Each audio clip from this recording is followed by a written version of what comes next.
Hello साथियों, कैसे हैं आप सब। मैं आपका दोस्त एक बार फिर स्वागत करता हूं आपका अपने चैनल बॉबी साइंस में। और आप बने रहिए वीडियो में, क्योंकि मैं आज पढ़ाने वाला हूं बहुत ही इंपॉर्टेंट टॉपिक, जिसका नाम है ग्राफ। मतलब जो गति के ग्राफ हैं उनको मैं सबको आज बताने वाला हूं।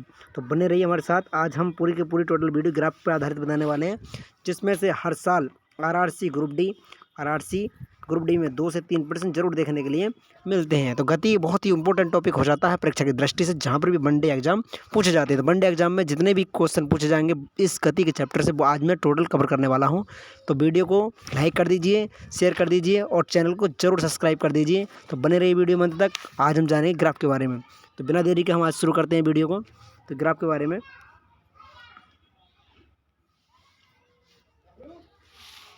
तो साथियों, सबसे पहले हम जानने वाले हैं गति के ग्राफ। तो गति जो है उसमें ग्राफ कहाँ से स्टार्ट होते हैं। सबसे पहले पहले पढ़ेंगे विराम से। विराम क्या होता है। मैं 1 मिनट इस पेन का कलर चेंज कर लेता हूँ, जिसे देख देख के पक चुका हूँ मैं, और आज मैं इसका कलर चेंज करूँगा।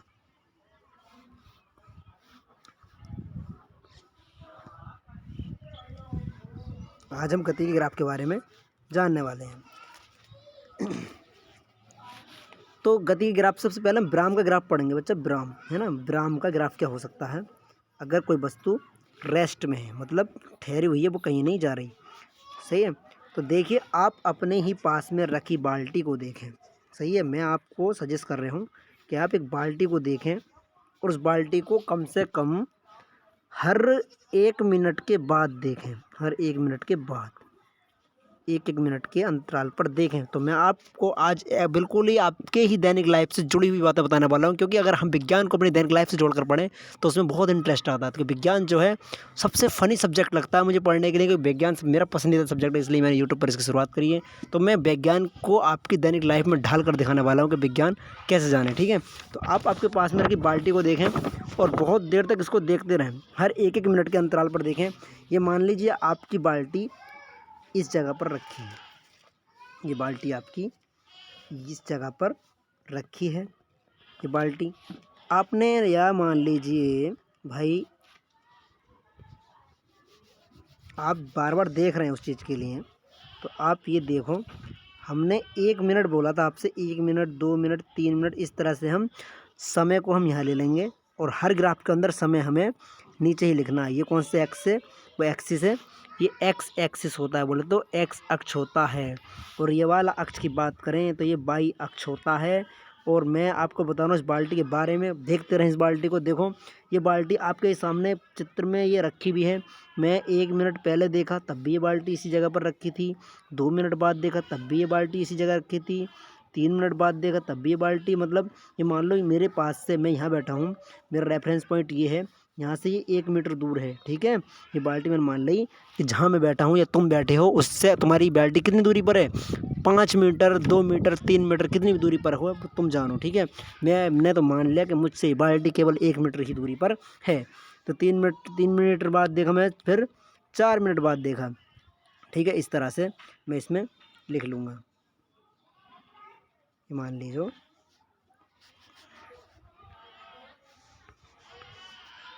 1 मिनट, 2 मिनट, 3 मिनट और 4 मिनट। ठीक है, मैंने इस तरह से देखा। तो ये बाल्टी मुझसे जब भी 1 मीटर दूरी पर थी, फिर भी 1 मीटर दूरी पर थी, फिर भी 1 मीटर दूरी पर थी। तो मतलब मैं जब देखा मैंने 1 मिनट पहले, तब भी 1 मीटर दूरी पे। तो मैं कह सकता हूँ कि बाल्टी में सिर्फ समय ही समय बढ़ रहा है। हम देख रहे हैं इसमें समय ही समय बढ़ रहा है, स्थिति में कोई परिवर्तन नहीं आ रहा है। तो इस अवस्था को क्या कहेंगे कि ये कैसी है, विराम अवस्था में है। ठीक है, तो हम इसके डेफिनेशन को अगर हम लिखना चाहें तो कैसे लिख सकते हैं इसके डेफिनेशन के बारे में। उठा लीजिए अपनी कॉपी पेन और लिखिए जल्दी से। ठीक, कैसे है देखिए। विराम के लिए हम लिखना स्टार्ट करेंगे। विराम के बारे में लिखना स्टार्ट करेंगे। इसे इंग्लिश में कहते हैं रेस्ट। और इसके बारे में लिखेंगे कि जब केवल समय में परिवर्तन होता है, जब केवल समय में परिवर्तन होता है, वस्तु की स्थिति में कोई परिवर्तन नहीं होता। वस्तु की स्थिति में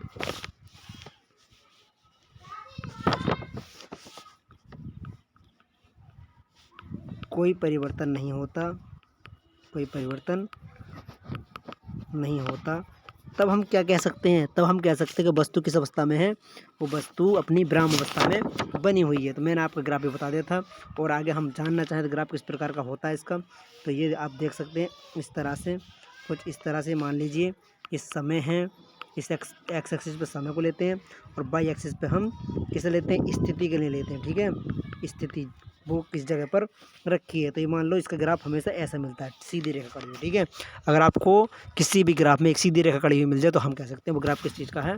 विराम का ग्राफ है। ठीक है, विराम का ग्राफ। अब हम आते हैं गति के ग्राफ में। गति के ग्राफ में जब हम पढ़ते हैं तो गति के ग्राफ को हम डालेंगे गति ग्राफ।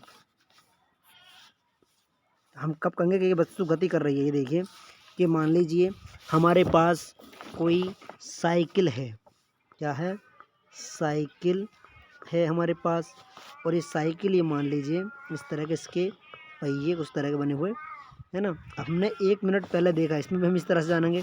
यहाँ पर समय के लिए लेंगे, नीचे हमेशा एक्स एक्सिस पर समय को लिए ले जाता है और वाई एक्सिस पे क्या ले जाता है? स्थिति के लिए लेते हैं। देखिए कब कहेंगे हम कि गति की अवस्था में है? मान लीजिए 1 सेकंड लिया मैंने, फिर 2 सेकंड लिया, फिर 3 सेकंड लिया। ठीक है, 1 सेकंड पहले देखा तो वो साइकिल हमसे 1 मीटर दूरी पर थी। 2 सेकंड बाद देखा तो वो 2 मीटर पर पहुंच गई। तो ये मान लीजिए वस्तु की स्थिति में भी चेंज आ रहा है। समय के साथ साथ वस्तु अपनी स्थिति में भी चेंज ला रही है। जो उसकी कंडीशन है वो हर मिनट चेंज हो जाती है। तो इस अवस्था को क्या कहेंगे कि वो वस्तु गति की अवस्था में है। तो बाबू इससे हम लिख लेंगे कि गति की अवस्था में कब होगी? जब वस्तु समान समय अंतराल में समय के साथ साथ अपनी स्थिति में परिवर्तन लाए। जब कोई वस्तु समय के साथ साथ अपनी स्थिति में परिवर्तन लाती है तब हम उसे कहते हैं कि ये वस्तु कैसी है? गति की अवस्था में है। तो हम इसकी डेफिनेशन लिख लेंगे कि गति कब होगी? गति जब होगी जब कोई वस्तु समय के साथ, गति कब होगी? जब वस्तु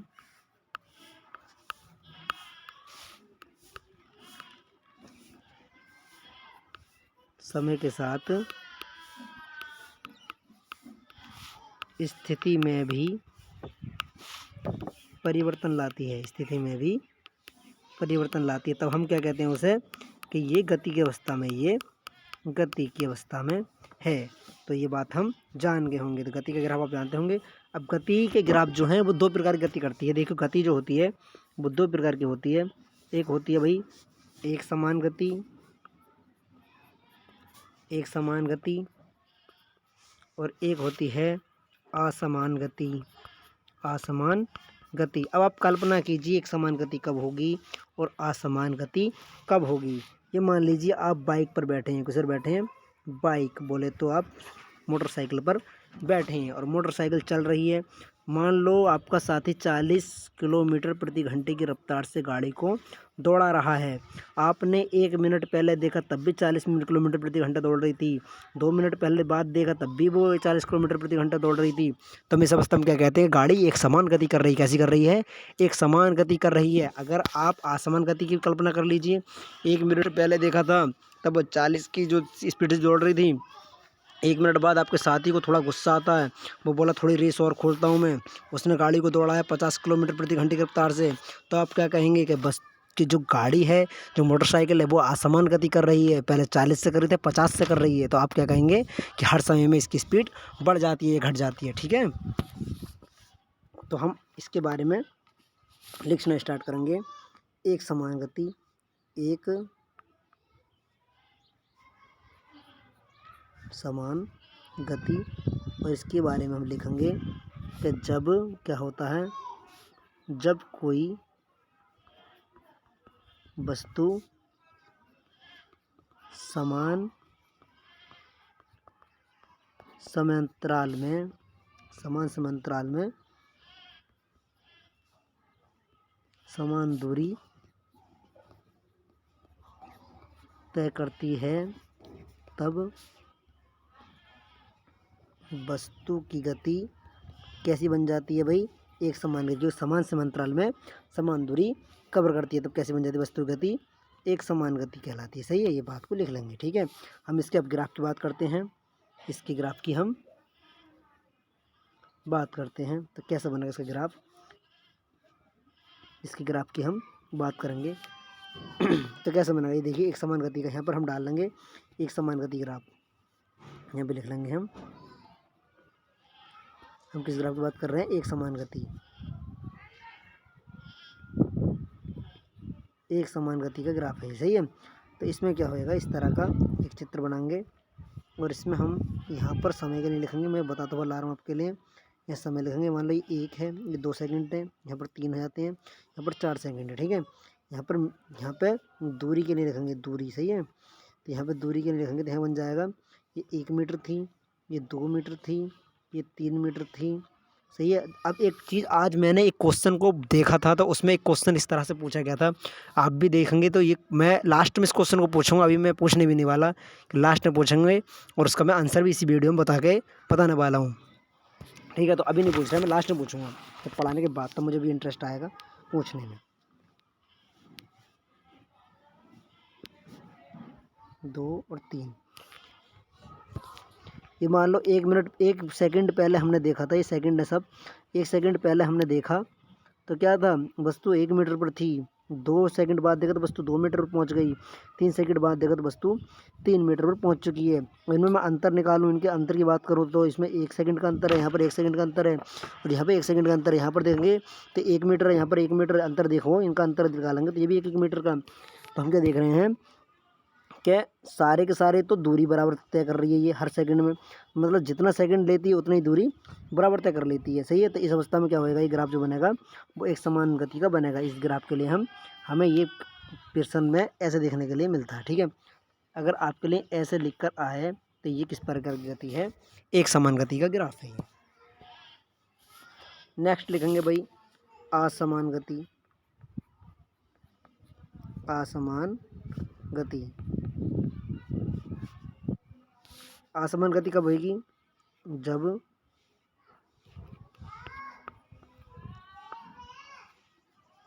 समान समय अंतराल में, समान समय अंतराल में असमान दूरी तय करती है, असमान दूरी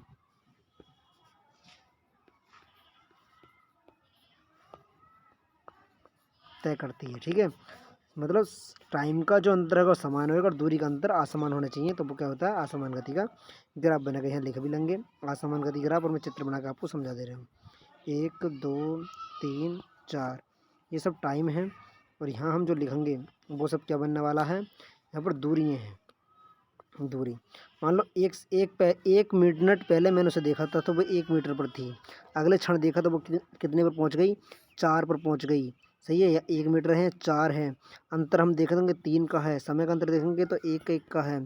सही है, तो ये देखेंगे तो हम इस तरह ग्राफ प्राप्त होएगा, क्योंकि समान समय अंतराल में असमान दूरी तय कर रही है, तो वहाँ पर क्या होता है, असमान गति का ग्राफ बन जाता है। और ये ग्राफ हम पेपर में कैसे देखने के लिए मिलता है, कुछ इस तरह से देखने के लिए मिलता है। तो अगर आपको ऐसे ग्राफ देखने के लिए मिल जाए तो वो कैसे ग्राफ है, असमान का है। ठीक है, असमान गति ग्राफ। सही है, आगे हम देखते हैं भाई, आगे मैंने पढ़ाया था आपके लिए वेग, मैंने पढ़ाया था वेग। वेग क्या था, तो वेग की हम डेफिनेशन लिखते हैं। वेग क्या है, विस्थापन परिवर्तन की समय दर, विस्थापन परिवर्तन की समय दर, परिवर्तन की समय दर को वेग कहते हैं। मतलब एकांक समय में कोई वस्तु जितनी विस्थापित हो जाती है तो वो उसका क्या कहलाता है, वेग कहलाता है। तो वेग की अगर हम सूत्र की बात करें क्या बन जाता है, वेग का सूत्र बन जाता है v बराबर जो होता है v बराबर एस अपॉन टी होता है। सही है बच्चा, v बराबर एस अपॉन टी होता है। अगर हम इसकी बात करें वेग की, तो वेग भी देखो जैसे ये था ऐसे वेग होता है, वेग था ये, मान लो वेग भी समान वेग होता है, एक समान वेग, और ऐसे होता है असमान वेग, असमान वेग। एक समान वेग में देखेंगे एक समान वेग की अगर डेफिनेशन की बात करें तो क्या बन जाएगी इसकी कि जब कोई वस्तु समान समय अंतराल में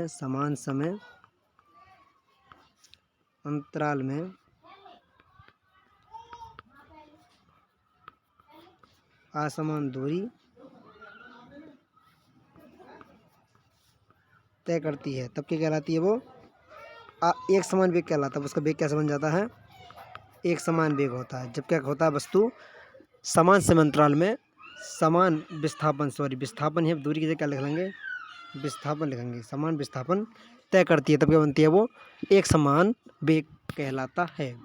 अब आप देखिए एक समान वेग के हम अगर ग्राफ की बात करें तो ग्राफ कैसे बनेगा इसका एक समान वेग का, तो यहाँ पर तो लेते हैं भैया समय के लिए, हमेशा ही ध्यान रखना नीचे हमेशा समय आता है, एक्स अक्ष पर समय।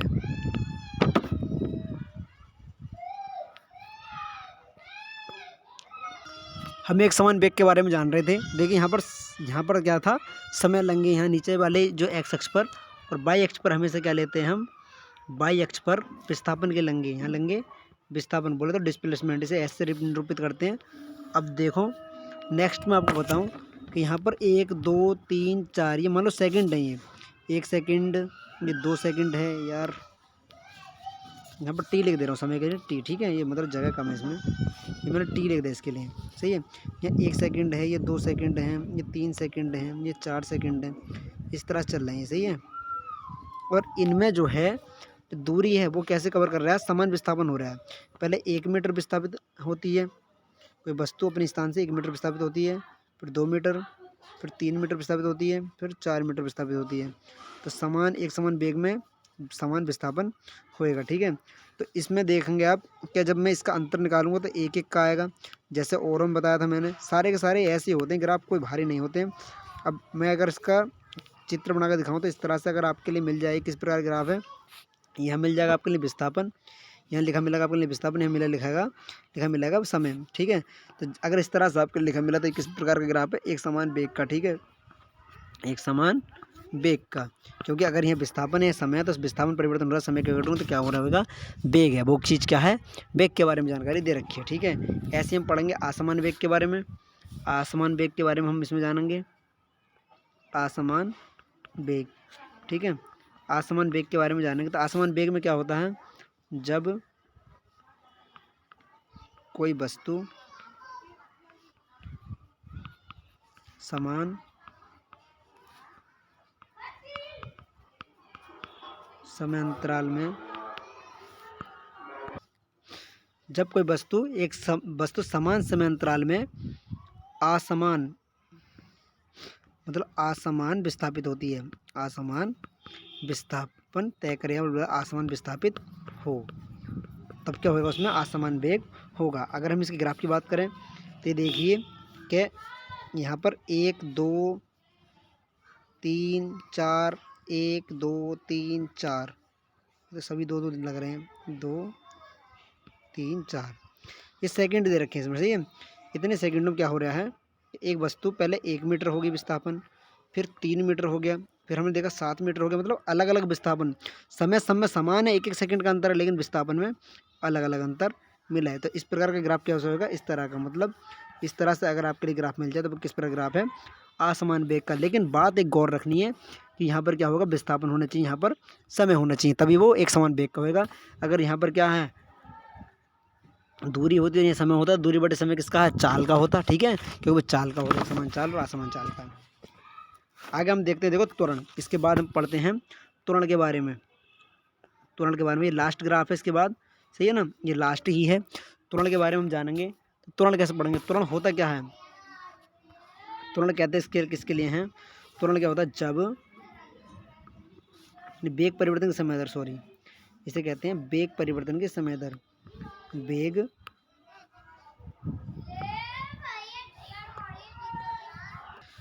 परिवर्तन की समय दर के लिए क्या कहते हैं, वेग परिवर्तन की समय दर। वेग परिवर्तन की समय दर क्या कहलाती है, वेग परिवर्तन की समय दर क्या बन जाती है बच्चा, देखो वेग चेंज होना चाहिए, वेग में परिवर्तन हो अगर समय के साथ। सही है, तो समय को बटे में ले लेते हैं, तो वो क्या बन जाता है बच्चा, त्वरण बन जाता है। क्या बन जाता है, त्वरण से एक्सेलरेशन कहते हैं।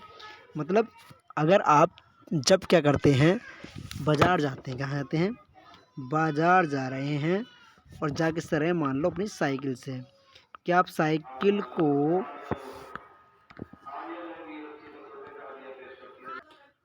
तो बच्चा आप साइकिल से बाज़ार जा रहे हैं, कहाँ जा रहे हैं, बाज़ार जा रहे हैं साइकिल लेकर, ठीक है। क्या आप साइकिल की स्पीड को बाज़ार वाली भीड़ में समान रूप से चला सकते हैं? क्योंकि वहाँ पर भीड़ होगी और साइकिल की स्पीड कभी कभी घटेगी, कभी बढ़ेगी, तो उससे क्या कहते हैं, त्वरण कहते हैं। क्योंकि उसका जो वेग है, ये मान लीजिए कि आप रोड पर जब साइकिल चला रहे थे, मान लो आप 10 मीटर प्रति सेकंड की रफ्तार से चला रहे थे, और जब आप क्या कहते हैं, भीड़ वाले रास्ते में गुजरे, तो आप कितनी चला रहे हैं, 5 मीटर प्रति सेकंड की रफ्तार से चला रहे हैं, ठीक है।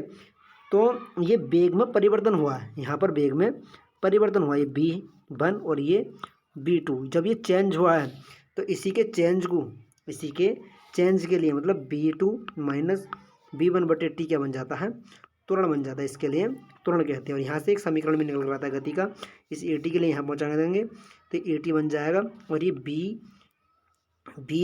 B होता है, एक U होता है इसमें, क्योंकि एक होता है प्रारंभिक वेग और एक होता है अंतिम वेग। तो B बराबर क्या हो जाता है, U प्लस AT बन जाता है। ये गति का फर्स्ट समीकरण भी यहाँ से निकल कर आता है। तो अब त्वरण की बात करें, ऐसे जैसे देखो, समझो त्वरण कहते हैं किसके लिए, मतलब समय के अकॉर्डिंग वेग में परिवर्तन होना चाहिए, तो वो चीज़ क्या कहलाती है, त्वरण कहलाती है। जैसे क्या कहते हैं, त्वरण बहुत सारी चीज़ें होती हैं। अगर वृत्तीय गति की बात करें, मगर जब वृत्तीय गति में पढ़ाऊँगा, मतलब नेक्स्ट जो वीडियो लाऊंगा मैं, उसमें वृत्तीय गति को पढ़ाया जाएगा, ठीक है। तो वृत्तीय गति की बात ही नहीं करते हैं। तो हम देखो त्वरण के बारे में पढ़ने वाले हैं। त्वरण का ग्राफ क्या होना चाहिए। त्वरण भी क्या होता है, जैसे एक समान त्वरण और असमान त्वरण। त्वरण भी दो प्रकार का होता है ना। एक समान त्वरण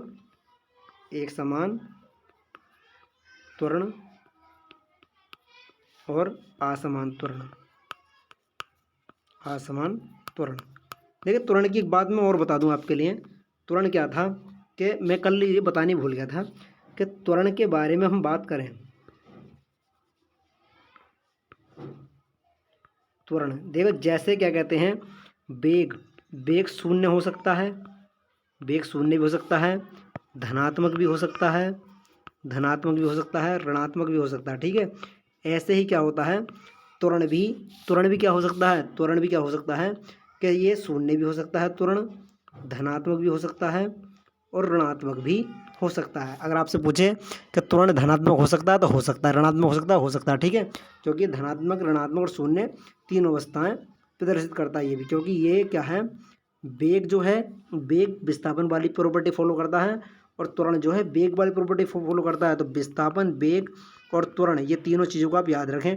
तो विस्थापन भी शून्य हो सकता है, धनात्मक ऋणात्मक, ऐसे वेग भी धनात्मक ऋणात्मक शून्य हो सकता है, ऐसे त्वरण भी धनात्मक ऋणात्मक शून्य हो सकता है, ठीक है। अब मैं बताऊँ आपके लिए वेग के बाद त्वरण के बारे में, आप ये ध्यान रखें, एक समान त्वरण। अगर एक समान त्वरण की बात करें तो क्या होगा, एक समान त्वरण हमेशा जीरो होता है। क्या होता है, जीरो। सही है। अगर आपसे पूछे एक समान त्वरण क्या होता है, इससे एक समान त्वरण जीरो होता है। अगर समान समय अंतराल में समान दूरी मतलब समान वेग से चलेगी, समान समय अंतराल में समान वेग से चलेगी, तो वेग से वेग कट जाएगा। मैं दिखाता हूँ आपके लिए एक समान त्वरण, ठीक है। जब कोई वस्तु समान अंतराल में समान दूरी तय करती है, समान वेग से चलती है, तब उसका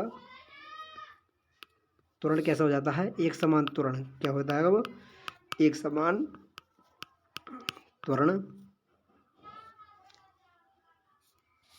होता है, ठीक है। ये बात आप नोट कर लेंगे। अब देखो, मैं एक एग्जाम्पल के थ्रू आपको ये बात समझाना चाहूँगा। अब एक एग्जाम्पल देखिए कि एक वस्तु B1 वेग से चल रही थी, मान लो 5 मीटर प्रति सेकंड की रफ्तार से, जब मैंने उसे 1 सेकंड पहले देखा था। टाइम कितना था उस टाइम, 1 सेकंड हुआ था। V2 में देखा मैंने तब भी वो 5 मीटर प्रति सेकंड की रफ्तार से ही चल रही थी। तो हम देख रहे हैं टाइम कितना हो गया फिर दूसरे सेकंड जब हमने देखा तो क्या हो गया, वो फिर 5 मीटर प्रति सेकंड रफ्तार चल रही है। तो इस कंडीशन में क्या होगा बच्चा, ये जो होता है हमेशा क्या होता है कि V2 माइनस V1 मतलब प्रारंभिक वेग में से अंतिम वेग घटा देते हैं और मतलब ऐसे ही समय का भी अंतर निकाल लेते हैं। समय में भी जो अंतर हुआ है, क्योंकि वेग में परिवर्तन बटे समांतराल में परिवर्तन, इनका ही क्या होता है। देखो वेग में क्या होता है 5 माइनस 5 हुआ था, सही है, और यहाँ हुआ था 2 में से गया तो 1 बचा, इससे ही कट जाएगा 0। तो हमेशा ध्यान रखना एक समान त्वरण हमेशा क्या होता है 0 होता है, ठीक है। अब ये होएगा कहाँ पे, कहाँ यूज होता है, देखो ये सब F बराबर ma का हम यूज करते हैं। अगर हमसे कहने लगे कोई वस्तु एक समान त्वरण से, मान लो उसका त्वरण कितना है, एक समान त्वरण बोल दिया जाएगा आपसे, एक समान त्वरण, तो इसका मतलब क्या है ए का मान पहले से ही 0 हो चुका है, ठीक है।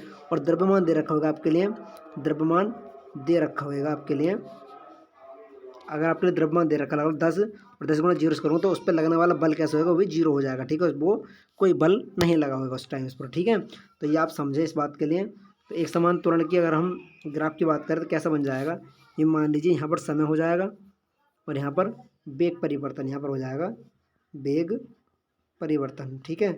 तो देखो ये 1 सेकंड हुआ, ये 2 सेकंड हुए, या 3 सेकंड हुए, और वेग में परिवर्तन कितना है, पहले मतलब 5 मीटर प्रति सेकंड रफ्तार चल रहा था, फिर 10 मीटर प्रति सेकंड की रफ्तार चलने लग रहा, फिर 15 मीटर प्रति सेकंड की रफ्तार चलने लगा।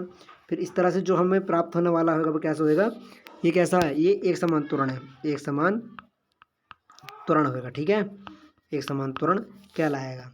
सही, ऐसे ही असमान त्वरण। अब असमान त्वरण की हम बात करते हैं। असमान त्वरण 2 प्रकार का होता है। असमान त्वरण की अगर बात करें तो वो 2 प्रकार का होता है। नंबर 1 होता है धनात्मक त्वरण, धनात्मक त्वरण, फिर होता है ऋणात्मक त्वरण, ऋणात्मक त्वरण, ठीक है। ये 2 प्रकार का बन जाता है, धनात्मक और ऋणात्मक। पहले ही हेडिंग डालेंगे हम धनात्मक त्वरण। धनात्मक त्वरण कब होता है, धनात्मक त्वरण कब होएगा, धनात्मक त्वरण देखिए कब होएगा, ये देखो ग्राफ से समझ लेंगे इसके लिए, है ना, थ्योरी तो बहुत लंबी हो जाएगी इसकी। ये मान लो एक जो हुआ था 1 सेकंड या 2 या 3, इस तरह से 1 2 3 तो लिख ही लेंगे। यहाँ देखो यहाँ पे अगर ये वेग जो परिवर्तन हुआ था, वेग में जो चेंज आया था वो क्या आया था, पहले क्षण कितना आया था 5 मीटर प्रति सेकंड, अगले क्षण कितना आया था मान लो 15, उससे अगले क्षण 30 है ना। तो ये वेग में जो परिवर्तन है, वेग में जो परिवर्तन मीटर पर सेकंड में होगा, है ना। तो इसमें ये देखो पहले 5 आया पहले सेकंड में, दूसरे सेकंड में और हाई पहुंच गया, बहुत हाई, तीसरे में और हाई पहुंच गया। तो इस तरह से जब ग्राफ इस तरह जाए ऊपर की ओर तो इस तरफ क्या होगा, ये धनात्मक त्वरण। कैसा होगा ये धनात्मक त्वरण, अगर ग्राफ ऐसे जाए ऊपर की ओर त्वरण वाले में। मगर एक बात याद रखना, देखो हम ग्राफ को पहचाने कैसे कि त्वरण का है, ये विस्थापन का है। विस्थापन मतलब जब आपसे वेग वाला होगा, वेग वाला ग्राफ दे रखा होगा तो यहाँ पर विस्थापन दे रखा होगा और यहाँ समय दे रखा होगा। तो विस्थापन में परिवर्तन तो क्या है, वेग है। अगर यहाँ पर लगा लो वेग परिवर्तन है और यहाँ पर समय है तो वो किसका है, त्वरण का है, ठीक है। तो इस तरह से पहचान लेंगे, ठीक है। आगे देखो भाई इसमें क्या, अब एक होता है ऋणात्मक त्वरण, एक होता है ऋणात्मक त्वरण, ऋणात्मक त्वरण। ऋणात्मक त्वरण देखो कब होएगा, ये देखो एक ग्राफ, ठीक है, ये सेकंड है भाई 1 2 3 ये 4, ये टाइम है इसका, ठीक है। ये मान लो मैं ऊपर से ला रहा हूँ, बार ऊपर से ला रहा हूँ इस ग्राफ के लिए क्या, 4 सेकंड पहले जब मैंने देखा 4 सेकंड हो रहे थे घड़ी में, तब वो कहाँ पर था, मान लो ये 10 पर था, कितने पर था, 10 पर था। और आगे जब हम आए मतलब कुछ 2 मतलब 3 सेकंड बाद देखा तो 5 पर पहुंच गया। तो हम ये देख रहे हैं इस प्रकार से ग्राफ प्राप्त होगा हमारे लिए ग्राफ मिलेगा वो इस तरह का मिलेगा। तो यहाँ पर क्या है, ये त्वरण कैसा है, ऋणात्मक त्वरण होगा। कैसा होगा, ऋणात्मक त्वरण। कि इस त्वरण का एक और नाम आता है मंदन त्वरण। कैसा, मंदन त्वरण, ठीक है, मंदन त्वरण। तो बच्चों मैंने आज आपके लिए सिखाया सारे के सारे ग्राफ के बारे में, और बाकी के जो ग्राफ है मैं आपको जब क्वेश्चन पढ़ाऊंगा तो उनमें आपको पता चला जाऊंगा कि ये ग्राफ किसका है। और इस वीडियो को बहुत गौर से देखें, सब समझ में आ जाएगा, ऐसी बात नहीं है। तो इस वीडियो को लाइक करें और शेयर करें। देखिए अब मैं एक बात और बोला था आपके लिए कि गति के नियम की बात करी थी मैंने। तो एक गति का नियम तो होता है बी बराबर यू प्लस ए टी, सही है। ये किसने दिए थे, मैंने सब बताया था आपके लिए, गैलीलियो ने दिए थे। किसने दिए थे, गैलीलियो ने आपके लिए ये नियम दिए थे, ठीक है। तो ये भी नाम पूछा जा सकता है आपसे कि गति के जो तीनों समीकरण वो किस वैज्ञानिक ने दिए थे, तो वो गैलीलियो ने दिए थे। तो पहला जो समीकरण है वो किन दो चीज़ों के बीच में से संबंध दर्शाता है। पहला नियम जो संबंध है, पहले नियम में जो संबंध दर्शाया जा रहा है वो किस में है। देखो इसमें शुरू वाले को लो, शुरू वाले के देखो और सबसे लास्ट वाले को देखो। ये वेग है, ये समय है, ये वेग है और ये समय है। तो ये क्या दर्शा रहा है, वेग समय संबंध दर्शाता है। कौन सा, वेग समय संबंध दर्शाता है, वेग समय संबंध दर्शाता है। अगर गति का नियम की अगर पहले की बात करें, हर नियम की बात यही है। देखो अगर पहले समीकरण की बात करें तो पहले समीकरण को लिखो तुम, b बराबर u प्लस ए टी। आपको समीकरण भी याद होनी चाहिए, ठीक है, अगर आपको फिजिक्स में वेग गति वाले पार्ट को करना है कवर तब। तो पहले को देखो आप b है, लास्ट वाले को देखो t है, तो वेग समय संबंध है, ठीक है। नेक्स्ट देखेंगे सेकंड जो है, दूसरा वाला नियम जो है वो क्या है, s बराबर u प्लस यू टी होता, sorry U T plus 1/2 A T square, ठीक है। तो इसमें भी देखो पहले वाले को पकड़ो और लास्ट वाले को पकड़ो। पहला वाला क्या, स्थिति क्या है, स्थिति, पहली वाली क्या है, स्थिति है, और लास्ट वाला क्या है, समय। तो ये वाला जो नियम दर्शा रहा है, किसे दर्शा रहा है, स्थिति समय संबंध, स्थिति समय संबंध दर्शाता है। स्थिति देखो इसे विस्थापन भी कहते हैं, इसके लिए क्या कहते हैं, विस्थापन। ये भी लिखा आ सकता है, विस्थापन समय संबंध दर्शाता है, ठीक है। तीसरे नियम की बात करें, तीसरा नियम क्या है, तीसरे नियम में भी देखो इस तरह से मैंने ये ट्रिक बनाई थी अपनी तरफ से ही कि बोला था बी स्क्वायर बराबर यू स्क्वायर प्लस 2as, मतलब ये तो था तीसरा नियम। तीसरे नियम में क्या, बी और एस, मतलब ये क्या, वेग है और लास्ट वाला क्या है, स्थिति है। तो वेग स्थिति संबंध कौन सा नियम दर्शाता है, तीसरा नियम, ठीक है। तो ये सारी की सारी बातें मैं आपको बता दें जो पेपर में पूछी जाती हैं। तो बच्चों आपको अगर वीडियो पसंद आई हो तो वीडियो को लाइक करें, चैनल को सब्सक्राइब करें और वीडियो को ज़्यादा से ज़्यादा शेयर करें, ठीक है।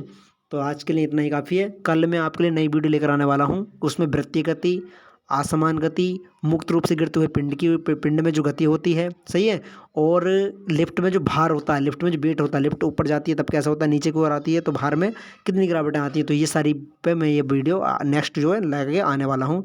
फिजिक्स की जो पहली जो सीढ़ी है वो यही है कि जो बेसिकली हमसे पूछा जाता है, सिर्फ बेसिकली, अगर हमसे बेसिक नहीं आएगा किसी चीज़ का तो हम एग्जाम को नहीं निकाल सकते। उसमें आपने इंटर में बेशक भतरी फिजिक्स पढ़ी होगी, लेकिन जो एग्जाम के लिए पूछी जाती है उतनी हमें तो उतनी पढ़नी है बस, ठीक है ना। तो आप इन बातों को जानते हैं तो अच्छी बात है, नहीं जानते तो अपने दोस्तों को शेयर करें, ठीक है। तो आज के लिए इतने काफ़ी है, मिलते हैं नेक्स्ट वीडियो में।